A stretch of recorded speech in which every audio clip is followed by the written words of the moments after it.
Hey, it's Justin Harvey. Thanks for tuning into the Anesthesia and Pain Management Success podcast. With APM Success, we take a close look at important topics pertaining to business, practice management, personal finance, and careers for anesthesiologists and pain management physicians. We work hard to take your critical questions straight to the experts. Thanks for listening.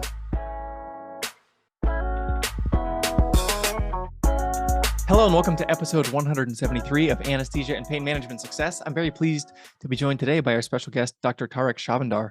He is an anesthesia and pain boarded physician from the Cleveland Clinic, currently finds himself in the Chicago metro area, and he recently had the 10th anniversary of his the private practice that he founded, and that was what brought him to my attention. Saw a post on LinkedIn from him that I'm going to reference here in a minute. So, Dr. Shahbandar, thanks for being here. Well, thanks for having me. So the post that that caught my eye, I want to just read this and then have you kind of fill in the gaps in the story. Okay. It said, I almost lost everything launching my first office. In 2007, I felt I was ready to become a physician founder, but I wasn't. Looking back, I still remember those long days and longer nights. The days, unfortunately, were not full of patient care. Instead, I spent so much time and energy managing my team of billers, coders, and other office staff. I walked into work one day and received the shocking news. My team had been improperly coding our procedures and not following up in a timely fashion. We weren't getting paid for the next 2 months. And by we weren't getting paid, I mean me not getting paid. So tell us that story. Yeah, I mean, that's a short summary of it. I started this pain clinic. I was in another private practice clinic, and I thought just by being in another private practice clinic that if I opened this clinic closer to where I live, which was in Oak Brook, Illinois at that time, that I just opened the doors. And since I thought I was so well trained and that everybody loved me, I would just make a ton of money. And there's a lot to opening an office and a clinic. It's not just like opening your doors and money comes in, people come in. There's all kinds of things that have to happen in order to open an office. And I was not prepared for it. And that's basically was a rude awakening and a nice, punch to my ego.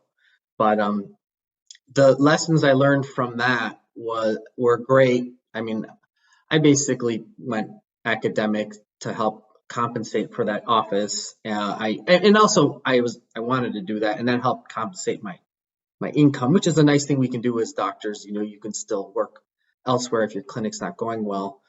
And I learned my lessons, and then I opened another clinic and it was better. And then I opened this one and it's going very well, and it's just a lot. I mean, it's a lot to learn.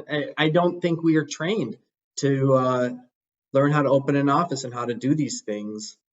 And I had to learn the hard way by basically failing at it, and not that I was a bad doctor actually, but just, I sometimes wonder if I'm a better doctor now or was I a better doctor then? I might have been a better doctor then in some ways, but I just know how to handle opening an office better and deal, just all the things that go with practice management. When did you first discover that medicine was a career that you wanted to pursue? Oh man, this is a great question, right? I was telling my son this. I was talking to my son about this. That I always wanted to be a doctor. Like it's just I'm one of those guys that was a gunner pre-med. I was just always wanting to be a doctor. I just thought it was the greatest thing. And and this is probably relates to why I didn't do very well with that office. I remember I had it was like hard to get into medical school. It was like, and I had a relative tell me, oh, if you can't get into medical school, you can just, be a businessman or open a business. And I was so upset by that. Like, oh my God, how could you tell me that? I couldn't do that. I couldn't be a businessman. I'm a doctor, it's baloney. Wouldn't want to stoop that low. Yeah, it's not even a stooping low. It's like, oh, we don't need to know that. It's like you don't need to know that. Like that kind of stupid attitude, like you do need to know that. I wish they told us some more of that in med school. You do. It's important. It's not like this stuff just falls from the trees. You got to know how to manage your practice. You got to know how to run your practice. You got to know about facilities. You got to know about a lot of things. There's a lot there that I'm still learning, honestly, but definitely better at it now than I was. So So you did anesthesia residency, you did yeah, a pain fellowship, and right. then you spent a couple of years in academics at that point. Is that right? Well, I did. I actually joined a private practice group, and Okay. then I missed academics. So then I went to academics for 4 years. And in that time, I started this other practice that didn't do well. And there's a lot of reasons it didn't do well. It takes a lot to run a practice. You got to really focus on it. You can't be especially when you're starting. You need to get it. You really need to focus and do it right if you're going to do it. Needs a strategy, needs a plan, you know. So And that was the one that you just referenced where you had the billing yeah, issue that okay. right. And the Did you, billing was terrible. So I mean, yeah, so I'm curious, in that starting a practice, starting any business is a big risk, and there's capital right, outlay. You're probably taking on debt. You're hiring people. There's others' right. livelihoods are depending on, as- let alone all the clinical stuff and actually doing the medicine. So I'm curious, was there a point at which you're like, oh my gosh, we're not going to make it this time, and Yeah. plan B needs to be enacted. What was that inner dialogue like? Oh, I mean, it's just. Well, I mean, I knew I felt like I was a little bit in trouble right away because it's like I talked to some of the family practice docs and some of the spine docs that said they'd send me patients, and when I opened my doors, they weren't flying in. They were Yeah. just trickling in slowly. And for example, like to get on a Medicare takes 6 months. So, so it's 6 months. So I knew I was already preparing. Like I think I had set up some locums. I mean, just to give me some bolus of money while I was doing this. Hmm. I mean, that's the thing. We're lucky because we can kind of go shoot off somewhere, make some money, come back, right?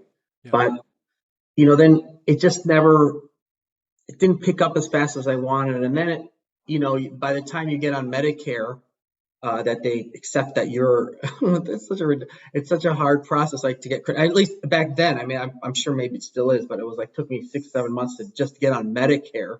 Yeah. And then most of the private insurances, they won't pick you up until at least you're on that. That's what most of them were like. So I had a couple like workers' comp and auto Hmm. things that were agreed to pay me earlier. But I mean, I was like I was probably, the more I got into it, 3 months, 4 months, 5 months, 6 months, it was just slowly, like, it's like holding your breath underwater, right? Like, you're holding your breath. How long can you hold your breath for? So Yeah. yeah, it was hard. And then, I was okay, I'm going to do more academic at this point. I'm just, um, yeah, I had my lease. I kept the lease going. I would still see patients here, but it just kind of became a office that was just 1 day a week, Hmm. so, but those are hard days. Yeah. And Yeah. then as you process that mentally, what kind of impact did that have? Was that like demoralizing? Did you see it as a learning experience and valuable? Or what were you like, oh my gosh, I'm never trying this again? Was it embarrassing? I mean, it was a good hit to my ego. I, I don't know how I'm sure maybe you know what I'm saying. Like at the time, like I came from a very good, I thought, it was a very good fellowship and, Hmm. residency program. And, um, I just felt on top of the world. And then to just, even despite going to one of these top places and being actually busy at a previous practice, and just having everything go for me to like just failing, it was like demoralizing. Um, I mean, I know people go through that. People go through things. I just ended up I started doing more anesthesia. Hmm. Um, and, it was good to learn to do that and to teach. So, but yeah, it was like yeah, it was demoralizing. I have a lot of opinions on it. So I have friends that are like chiropractors or dentists, right? Hmm. And they get a lot more training on how to run a practice. Like chiropractors, I think I talked to I have some distant relatives, but I have some relatives that are chiropractors, I feel like a third or a quarter of what they learned was like marketing and Hmm. billing. And I remember he would tell me this stuff in med school, and I'm like, what is that stuff? Why are you guys learning that stuff? And I was like, God, they are smart. Like during this time, I was like, God, they're smart that they learn that stuff early. Like, why don't we learn that stuff? Yeah. So, the coding, billing, how that changes. Did So, you feel like your fellow? So I'm curious. This is a common thread that I've seen among the docs that launch practices and really do hit the ground running. Is that they had a segment of their fellowship experience that was very rigorous in that department. And usually it wasn't like the oh, curriculum proper. Usually it was like, oh, there was that one doctor who was like, we're going to make sure that these fellows oh, really that's get the great. private practice. Yeah. I mean, I wish I had that guy. I mean, Okay. I I was don't going know. to say, Maybe, what was your experience on that front? I mean, we would put in the codes, but it was kind of like the repeated codes that Hmm. the ones that I remember that we put into the EMR. And then I don't think they even cared if we did it or not half the time. Like none of the attendings where I trained cared if we did it. Like, so I didn't. But that is, yeah, that if I had a fellowship, I would emphasize that. I would emphasize that because that's very important.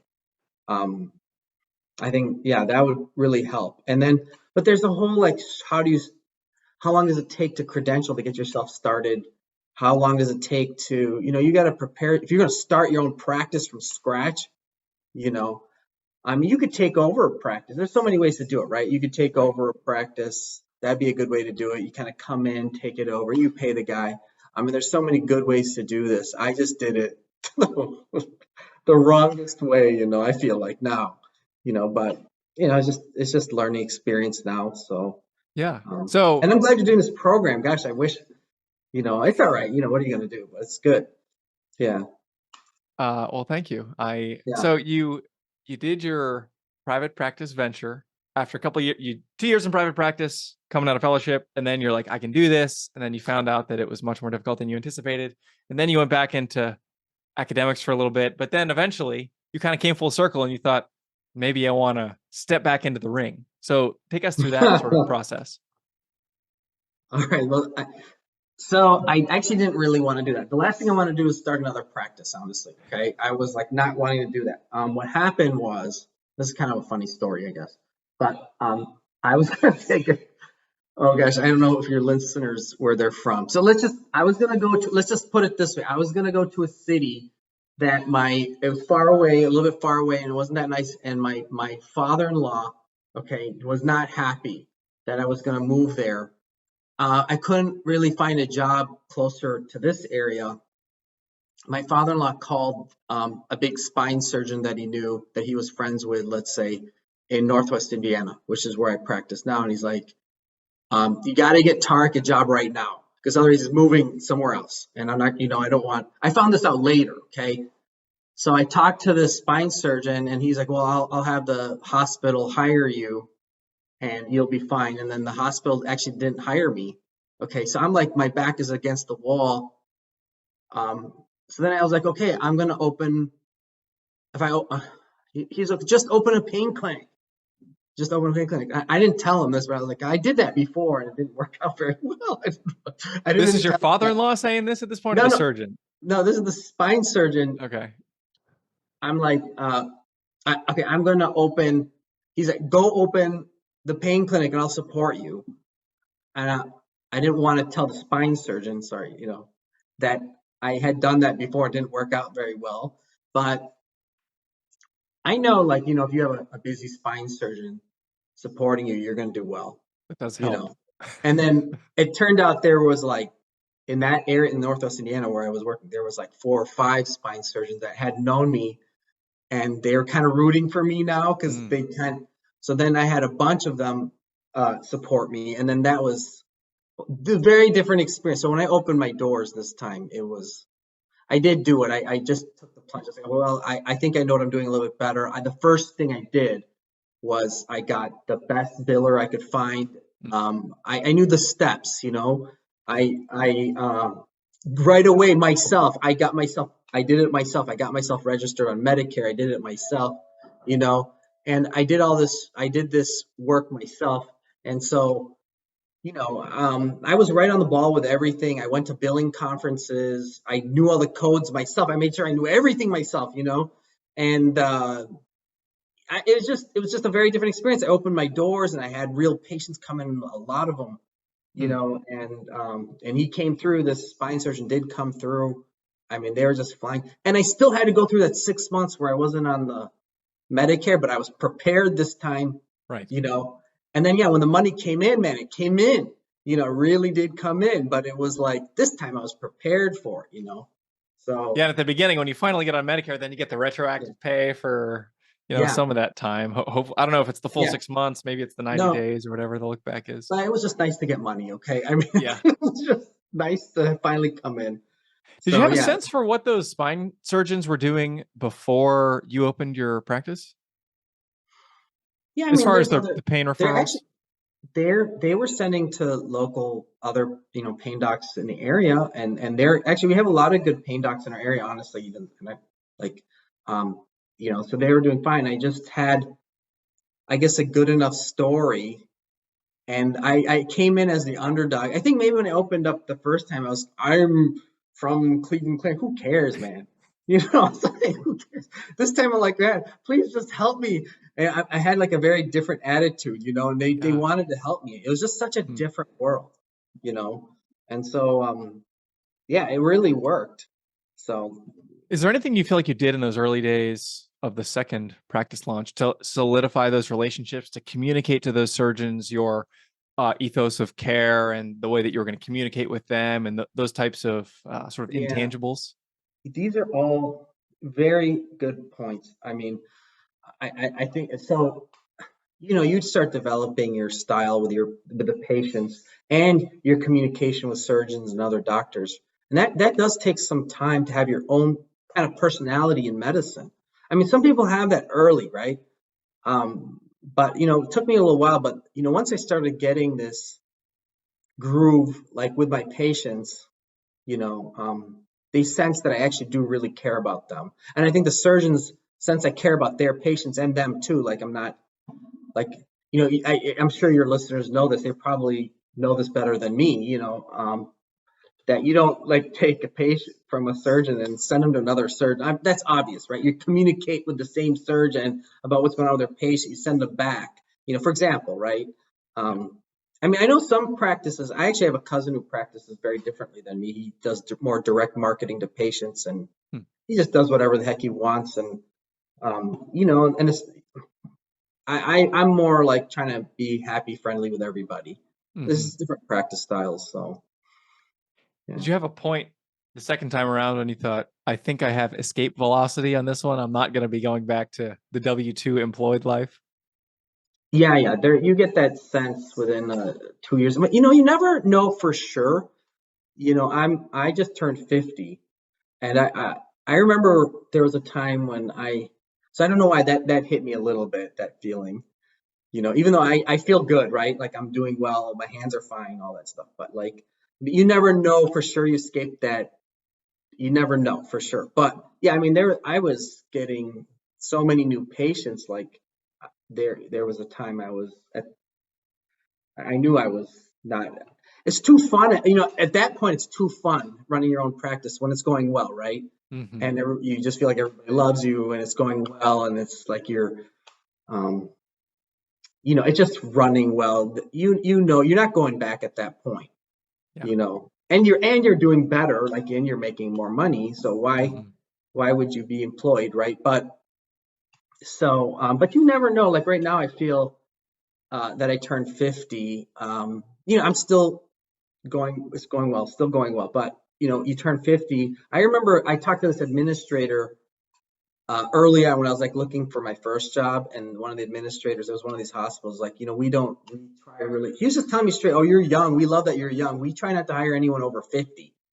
Hmm. I remember him telling me that, and like, oh, okay, yeah, well, that's fine. And it was like miles away, right? Now here I'm 50 already, and like, well, geez, now I think about that now. Well, here I'm Yeah. 50. At 50, I still feel young. Like I probably have maybe 15, 20 more years at least. I feel, but there's So that never escapes you, but that keeps you fresh too. You Mhm. need a little fear.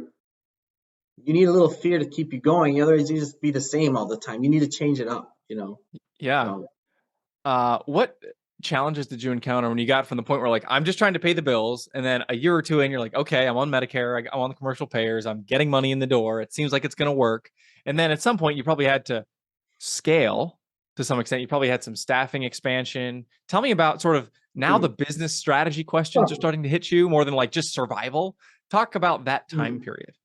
Well, okay. So one of the things I did when I opened this office. So I'm probably not going to answer your question correctly. I'm sorry, but just how I did it. So I was a couple ways I did it. So I had a building. I was renting this like kind of corner space. So as I expanded, I knew the back space. I had rented this space purposely because I knew like the back space was open. It was next to the hospital. The back space where I was at was open. So like within a year, I already needed more space. So actually, what I did is I had a physical therapist that was a friend of mine who was doing physical therapy for my shoulder because I really liked him. So I asked him to do physical therapy in my space. I knew there was a space behind me. So what I did is I just rented that space, subleased it to him, and then we kind of had this agreement. I actually would sometimes use his space a little bit if I was like overflowing. I mean, just things like that, simple Hmm. things. And then I was expanding a lot, and I had this thing like my first practice. I was at six different locations. I remember I didn't know where the heck I was going to be every day. Like I really hated that, um, going from office to office. So I was like, look, I'm not going anywhere. I'm staying at one office. I don't care. I'm staying at one office. They can come to me. And I actually got away with that. Okay. Hmm. And then, obviously it really reduces rent. So I kept on trying to take over other spaces within the building. And then I ended up just buying the building, Hmm. just to have. So now I have this whole building and I just opened the whole space up. That just as far as my space. So I didn't really like make satellites, or sublease at places and all the things that I know like people do that and then they start making, you can almost have like a so like I joke like, I have pain physicians of Indiana. I was gonna make like pain physicians of California. I have a California license. Pain physicians of I was gonna like open up franchises. I had this idea. I didn't go in that direction. Um I don't know. I didn't go in that direction. It's just mostly just focused on where I'm at right now. I'm sure, like, I don't know if you have listened. You probably have groups you've talked to that have really expanded and just, Well, yeah, we really, certainly talked to the whole spectrum, and that's why every yeah, individual story is always interesting to me because yeah, there's a lot of ways to make it work. yeah, yeah.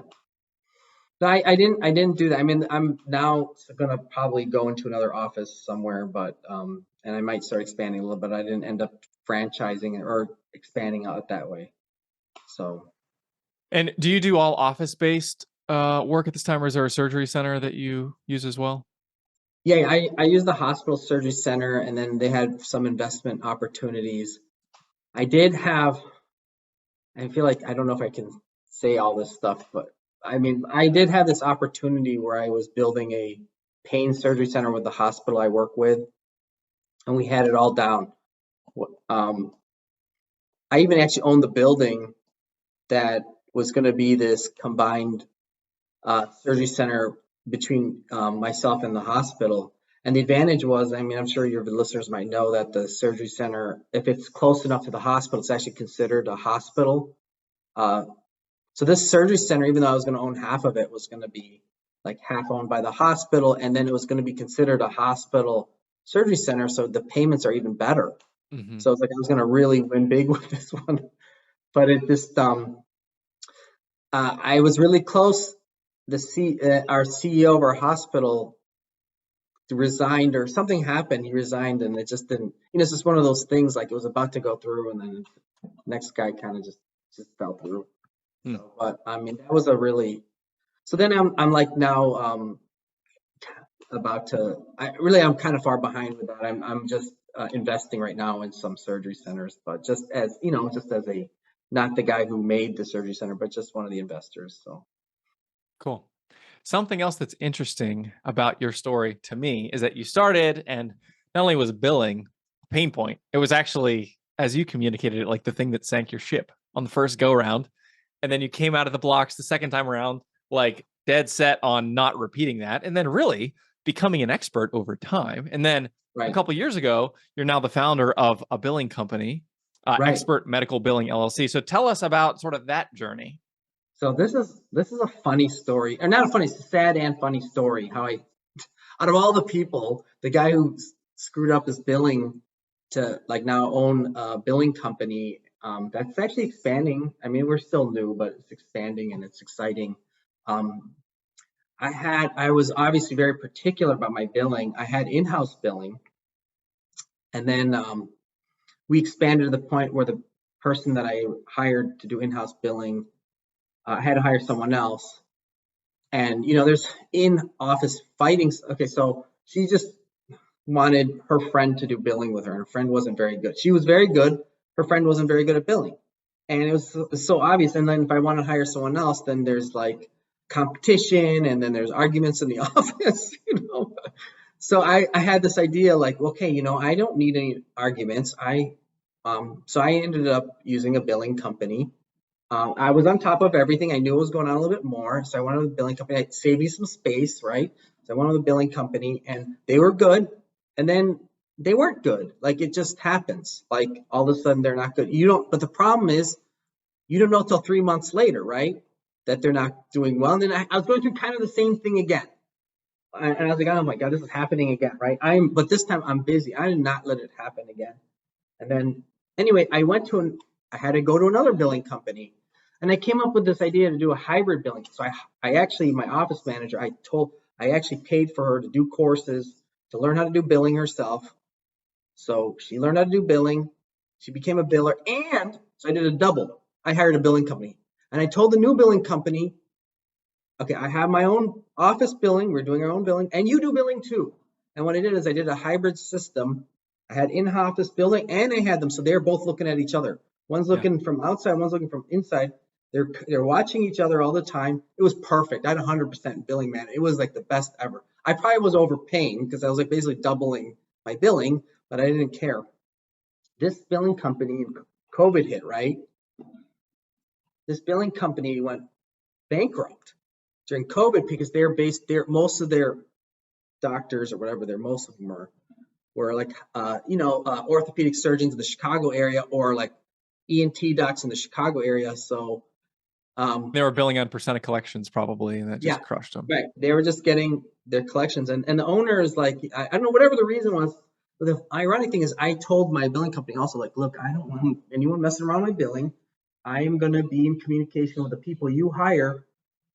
I'm going to know I want to know them. I want to know the people you hire. I want to be friends with them. And so the people that they were in India, there's these billers from India, and we were friends. I knew what's going on. And before the billing company told me they were going bankrupt, like from here, I mean the local one, the guys in India were telling me, Tarek, they're selling us to another company and they're cutting our costs, and they're just cutting us. They're cutting us out, or they're cutting our costs, or they're Mm. cutting our pay in half, and we can't do it. And can you start a billing company? Can you just we'll work for you, and you just start one. Wow, So that's incredible. yeah, so I was like, what? So I actually run a charity. I run a charity. Okay, so my background, just so you know, like I'm Syrian American, and we had that civil war, right? And uh, I do some charity work. I sponsor some orphans that are in Turkey and all this. I go there and I started a company to do this. So I'm kind of used to like I'm used to dealing with international people and setting up businesses internationally from that, not from my medicine stuff, right? Mm. So I was like, this is gonna be a piece of cake compared to that. So talked to my lawyer and we just set up the company and we're just working with these people now. We're honestly, I don't even take that much percentage. I'm not making money off the billing company personally. I really did it to save. I mean, I just wanted those people that I was working with that I knew finally were doing a good job for me to do okay. Like I just wanted them to do okay, and I wanted to make sure my team didn't change. So I took over the company, and it's going really well. And I encourage like people who work with us, like who want to do billing with us, to do this like hybrid system. have people in your office that understand billing and no billing. Use us, kind of do like a hybrid system. Or you can, if you want, you can trust us, but stay diligent, even with us. Like, Hmm. no one's perfect, right? Like the billing companies that I've worked with, no one's perfect. Like, we make mistakes, but we want to fix them for you as soon as possible. I don't want anyone to get screwed over. I'm a practicing physician. I want to worry about my office. We have teams of people helping. We have teams of people helping me and helping whoever works with us. I don't want anyone to get screwed over. Hmm. That's the last thing I need to be a headache with a ton of other doctors. But you got to stay on top of your own billing. Yeah. Um, and if there's any problems, we'll work with you to change it as soon as possible. I'm there with you guys, just like you are, Yeah. and that's why you do this program, I'm sure. But it's like, and we're a dinosaur, this private practice pain. The guys doing this, we're dinosaurs. I'm rooting for you guys. I'm rooting for the people on this You and me show, both. You and me both. like, because we're dinosaurs. But there's studies that show we're the happy. If you do it right, you're the happiest doctor. You're the happiest doctor. So do it, man. Do it right. Let's take it back. We can't form a union, but let's do it. Let's do it right. Let's take it back. Yes. Uh, yeah. Yes. I mean, all I can say is absolutely. That's a big part Yeah, of why APM success exists and why I love to elevate and amplify stories like yours, Dr. this is Shahbandar. great. So, Yeah, great. another thing you said recently on LinkedIn, which is the main medium that I had to like understand who you were professionally before this conversation, was physician owners are tired. And I think your observations of your physician peers, as well as your work in the billing space, gives you a unique sort of cross section of medicine. So tell me about like what are you seeing out there, and what's the temperature of the room, especially amongst your private practitioner peers. I mean, so if you're a private practice doctor, yeah, I mean, you're tired. You're just. I mean, you got to worry about so many things, right? You've been through all this training. You come out, you go through all this training, you go through all this hardship. You try to get your boards. You do your board exams, and you're dealing with. You're trying to stay on top of your field of medicine, right? So you got all these things to deal with. You got to deal with malpractice, right? You got to deal with how many things? Hospital administration. You have this. You have also, we're losing our decision making. We're losing our ability to make decisions, medical decisions on our patients. There's all kinds of issues. I'm sure you've heard of, like, I mean, even like in pain space, you got the opioid drug seekers. I mean, and that's really frustrating. Most of us want to reduce pain, and then you got to deal with that. So yeah, it's there's a lot of fronts where it's frustrating. So I mean, I think I don't remember what I was referencing exactly. I have to go back to the article, but like having some control, having control of your practice, having some control, it does give you some of that back. So I think, just having that control, controlling your practice, being on top of it, and kind of being ahead of the wave. It's like surfing, right? You just want to be ahead of the wave. Hmm. Then it actually can be fun. Like, you can do it. Like, you guys, everyone I'm sure is smart enough to do it. We just got to be off our, we're not too good for business at all. In fact, we need to be on top of the business. You can do it. And it's just like being ahead of that wave, catching that wave and just being ahead of it. So Have that's, you had any mentors or others who you felt like either blazed the trail for you, business wise and practice management wise, or other influences or resources that you've drawn heavily upon as you've developed your business acumen? yeah, I think, it's fortunate, unfortunate. I have family members that are younger than me that were successful like before me. Like, I was into it like 5, 10 years, right? And then I think, I mean, so there are old people older than me that were before me, and then it's just, and I did approach them, ask them, it's just they don't give me really great advice, like hard work, or I don't know. Like, actually, my dad was a physician, but he's OB-GYN, and OB-GYN is like very hospital based. It's not the same. So, but the people who I relied on were like like sometimes chiropractors that were relatives, or and some of the dentists that were relatives, like my brother-in-law, who was successful, like my mother-in-law. So there are people, local people that I knew that had done well, even though they were younger than me, business-wise in this space. And then I saw how they did it. I saw how they were on top of their billing. I saw how they did their marketing. Mhm. how they presented themselves. And I mean, it's not that hard, right? It's just, gosh, why didn't I know that? And then some people are just naturally better at it than others. And so I had to develop it. Um, and I'm actually introverted, believe it or not. I'm actually an introvert. So like, I have to be kind of like coaxed to keep pushing and push the boundaries. But it's worth it. It's worth it. It's worth it. So For anybody out there in our virtual auditorium who's listening and either is a fellow considering a practice launch or maybe an acquisition, or somebody who's maybe in either a private practice where they feel like totally bound, or an academic setting and it's not a good fit for them, and they're thinking about like crossing that threshold and doing what you did 15 years ago, yeah, what advice would you share with them, or what ways did you feel like you were unprepared and they should be thinking ahead? yeah. I mean, talk to someone who's done it before, step by step, if they're willing. I know it's competitive out there. I think that's kind of my problem when I didn't know who to go to maybe the first time I did it, because I mean we did have internet, right? But like I never got very good advice. And I Google search starting a medical practice. You get some bogus website. I mean, Yeah. it's very generic. But if you can talk to someone who's done it before and ask step by step, like you got to start with. I mean, there is a step by step. It's a very cookbook. I've done it twice. There's a very cookbook Hmm. way to do it. You can do it. It's actually very cookbook. You do this step, this step, this step, this step. It's very straightforward. If you can find someone, even myself, if you want to talk to me, or I'm sure maybe Justin, maybe you can help. But there is a way to do it. There are people that will help you. If you want to really do it yourself, completely like from scratch, for me, you can do it. You can do it. It is a little bit hard. If you want some advice, we can give you some advice. But yeah, you want to seek out some advice and just like, it takes a while to get on Medicare. It takes a while to get, how you can do it. Like I know like some states like California is much worse. Like it takes a lot, even much longer. So I mean, so talk to someone local about how to start a practice.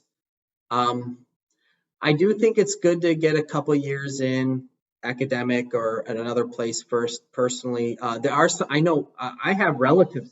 I don't know how the heck they do it. They just come straight out and open their doors, and then they're doing fine.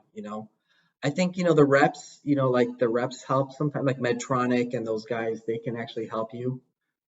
So get all the our societies can help you. There's different Hmm. societies we have. They definitely can help you.